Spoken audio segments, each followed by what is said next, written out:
পরিষ্কার কথা, কাদিয়ানীদের পক্ষ যারা নেবে, রাশেদ খান মেনন গোটা বাংলাদেশে অবাঞ্ছিত ঘোষণা করেছে। মুরগি চোরা শাহরিয়ার কবির যেখানে পাওয়া যাবে জুতা দিয়ে বাইরে সোজা করে দিতে হবে।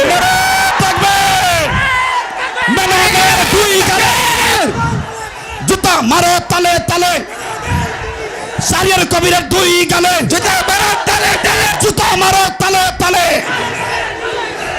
আমরা পরিষ্কার ভাষায় বলতে চাই, রাশেদ খান মেনন, হাসানুল হক ইনু, মুরগি চোরা শাহরিয়ার কবির গং, এই ইনু আর মেনন নৌকার খয়রাত নিয়ে এমপি হয়ে সংসদে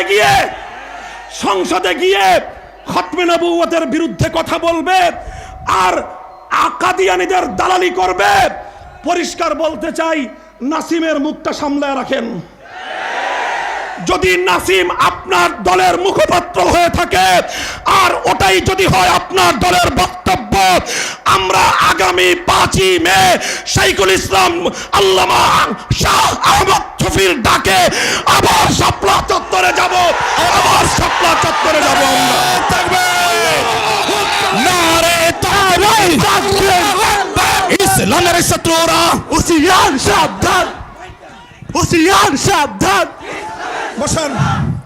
বসেন, কথা হবে আজকে পরিষ্কার। এটা আল্লামা আহমদ শফির দেশে কাদিয়ানীদের দালালি করে সংসদ ভবনে কাউকে থাকতে দেওয়া হবে না। যদি আরেকটা যুদ্ধের প্রয়োজন হয়, আবার শাপলা চত্বরে যেতে কারা কারা প্রস্তুত? সপ্তাহের মধ্যে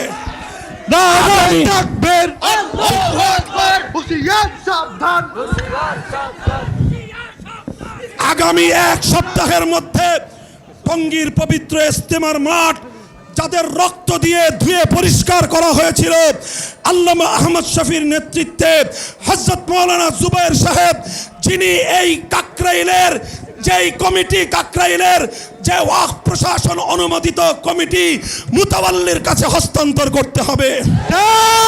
আমরা ধৈর্য ধরেছি, আরো ধৈর্য ধরতে চাই, কিন্তু যদি আল্লামা আহমদ শফি, জুনায়েদ বাবু নগরী যদি আমাদেরকে আগামী জুমা ইজতেমার ময়দানে গিয়ে আদায় করতে বলেন, যে কোনো মূল্যে রক্তের বিনিময়ে, রক্তের সাগর পাড়ি দিয়ে সেই জুমা কামিয়াব করতে হবে।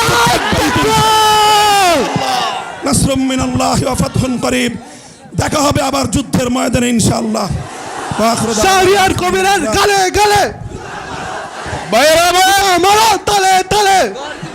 আমরা সকলেই ধৈর্য সহকারে শুনি।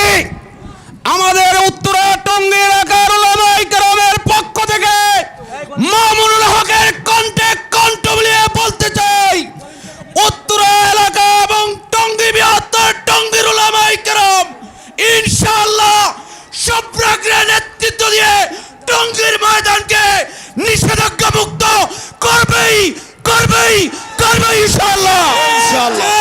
নারায়ে তাকবীর, আল্লাহু আকবার, নারায়ে তাকবীর, আল্লাহু আকবার। আমাদের বৃহত্তর উত্তরা টঙ্গী গাজীপুরের উলামায়ে ইকরাম এখানে স্টেজে আছেন। মাওলানা মাসুদুল করিম সাহেব ঘোষণা দিয়েছেন, আমরা বৃহত্তর উত্তরা এলাকার ঘোষণা দিচ্ছি, ইনশাআল্লাহ ডাক আসলে আগামী জুমা আমরা ইনশাআল্লাহ টঙ্গীর ময়দানে পড়ার জন্য কারা কারা প্রস্তুত আছি ইনশাআল্লাহ। সাদিয়ানি মতবাদ, ভাইয়ের আমার, সাদিয়ানি মতবাদ এই দেশে চলতে দেওয়া হবে না। বাংলাদেশের কোন মসজিদে শাইখুল ইসলামের ঘোষণা, হাটহাজারীতে সাদিয়ানি মতবাদের কার্যক্রম নিষিদ্ধ ঘোষণা করা হয়েছে। হাটহাজারী মাদ্রাসা, হাটহাজারী নেই, সারা বাংলায় সাদিয়ানি মতবাদ নিষিদ্ধ ঘোষণা করতে হবে।